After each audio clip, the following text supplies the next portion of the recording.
Me and this garage have been through a lot. I've had a lot of different spaces, different ideas, different things have happened out here. In this specific video series, I'm just taking people through how I'm renovating it and making it what I always wanted it to be. This process has been aided and helped by a grant that I got for $2,000 to buy some lights and some podcasting equipment, and then some other investments made by me personally to round the whole thing out. Once this studio is complete, if that video is out, it'll be linked above and below. I was at lunch with my wife and my kids, and then my brain starts going on about this podcast and the space we're in and what to do about it and what it used to be. And I started reminiscing about when I initially built a podcast studio in the back half of the garage and really liking that. Basically, I might flip this whole garage around again in this process and build a brand new thing. Is that a distraction? Yes. After that lunch and with that thinking, I would jump right into that project right now and start moving these tables. That's what we used to do. That's not what we're going to do now. I'm going to go do my work so that I can play. It hurts. Oh, it hurts. I did my work yesterday. I got my stuff done. So things have escalated. I'm going in.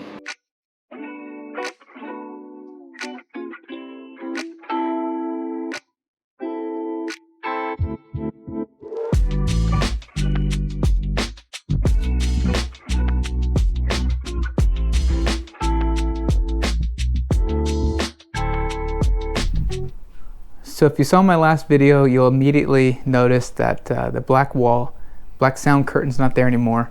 My desk is now forward, and back here is our podcast space. And over here is a nugget couch. I run a podcast with my kids, and I'm thinking of putting that here, and that'll be kind of the scene for our little podcast. At the moment, this is what I have for the scene, for the setting of the podcast, and it's taking a lot for me to start with this, right? To start with what you have is actually a really hard thing to do for me. It's words that I'm saying, but this is not the look that I want. This is not the identity of the podcast, not the chairs, not the table, because the chairs that I want are actually pretty expensive, and they're not going to change too much of the subject matter. So if the content's not there in the podcast, that is what's more important, and I need to lean into that and get my formula down before everything's right. Everything's not going to be right. I need to believe in the practice of doing things when you're not completely ready, when you're not completely done. That's what I want my channel to be. That's what I want to be an example of. And I'm just telling you, I'm having a hard time working through that and actually doing that. Previous me would not allow a podcast to be filmed until that desk, table, chairs were correct, were right. So my wife just came in to help me. She took my son, so now I have my hands. So let's get back into it. What's awesome about this podcast table and about having the carpet is that these sliders, you don't have to buy wheels. You can push everything very easily just on those. And the same goes for this very, very heavy table. It's with ease that you can push it around the room. This is where I film my YouTube videos. I went over this a little bit in the previous, but this is in Sony a7 IV. I have a boom with a pretty old but trustworthy Audio-Technica AT85R. Am I saying all the words right there? There it is. I just found it that it's the boom I have, so it's the boom I'm using. This is my desk. This used to be behind this curtain, and I love being by the window. It's a lot more functional out here. So since last week, the space is just so open, and they're beginning to actually feel like a studio and moving away from garage. Went over this a little bit in the previous video, but this is my kids' maker space. We do a lot of different things here, a lot of different crafts. This is mostly for the kids. Not a lot of my stuff is over here. I'm going to update chairs, update cords. Down the line, I'm almost 100% going to be putting sound blankets up in the rafters.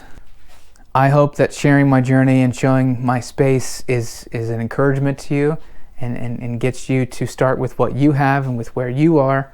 To bring myself down a peg in your mind, which is always, I think, a good thing.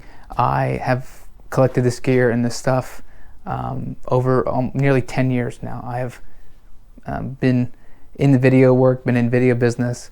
I did not just go buy all this stuff. And then in the last month, with that grant that I got, I've been able to kind of complete the space and make it all that it can be, which is what that grant was supposed to do. It was supposed to help kickstart me, the work, the process, and sharing. So I don't mean this in the way you might think that I do, but I do believe I'm going to find success. I do believe that I can encourage people and bring people with me and have my dreams come true. I do believe that.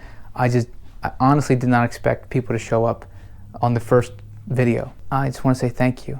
I really do. It's time. It is time to be on YouTube. It is time to take action. For me, for you, YouTube, I believe, is honestly pushing people who are sharing authentically and in a much more real, digestible format. What's awesome about that is that's me. That's my style. I don't want to do over the top, overproduced, hype, supercuts. I just want to hold a camera, tell my story, fumble through things, and hopefully fumble less and less over time. And I just hope that's impacting you. It seems like it is, and I love that. I'm going to be trying to publish videos pretty frequently here, so stay tuned for the next one. Let me know what you want to hear, what perspective of mine that you think I'm not sharing that you want to hear me share. Just let me know down below. See y'all.